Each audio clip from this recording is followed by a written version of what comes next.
Welcome back to another mind-blowing episode of What If Zoro Was the Captain on Universal. In today's video, Captain Zoro's elite crew is about to transform into the most dangerous force on the seas as some of the most unexpected characters join his ranks.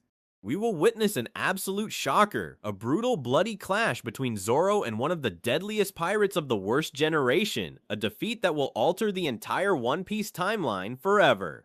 The legendary moment everyone has been waiting for. Luffy confronts Captain Zoro in an apocalyptic conqueror's hockey battle, but the way this ultimate showdown ends will leave you completely speechless due to an outside intervention that flips the entire world upside down.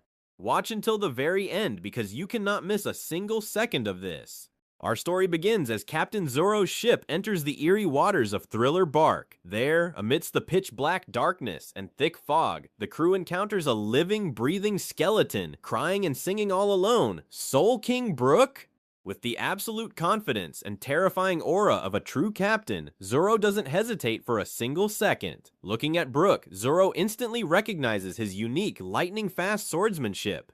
Stepping forward, Zoro says with cold charisma, "If you want to play your music for the greatest crew in the world, my musician spot is vacant." Brook is completely stunned by Zoro's sheer bravery and overwhelming presence. Tears streaming down his face, he agrees without a moment's hesitation. It would be my absolute honor to be the musician for the King of Swordsman's crew.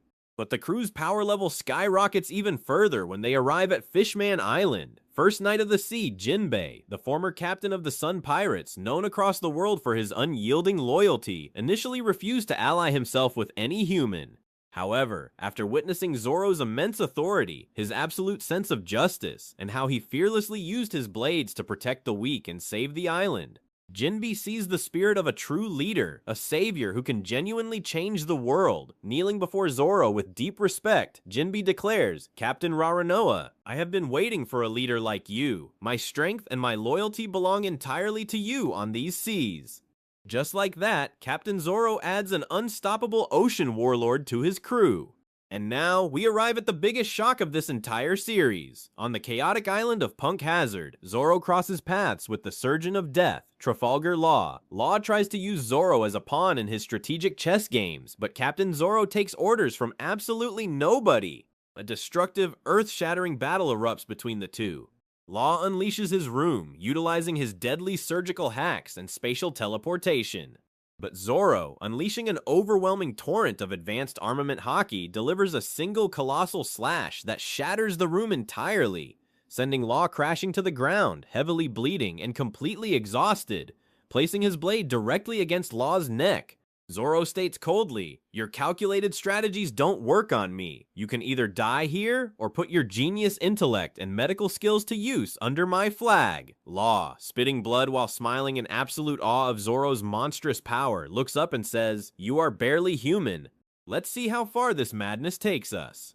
At that very moment, with Captain Zoro's crew now standing as an unstoppable empire capable of toppling the world government itself, boasting Robin, Chopper, Franky, Brook, Jinbe, and Law, the entire island begins to violently shake. From the shadows of the forest, a lone figure walks forward with terrifying calmness. Monkey D. Luffy, wearing a flowing black cape, his eyes burn with pure, unbridled conqueror's hockey. Luffy stands face to face with Zoro, utterly shocked to see legendary powerhouses like Law and Jinbe standing behind him as subordinates. Without exchanging a single word, both Luffy and Zoro unleash their conqueror's hockey simultaneously.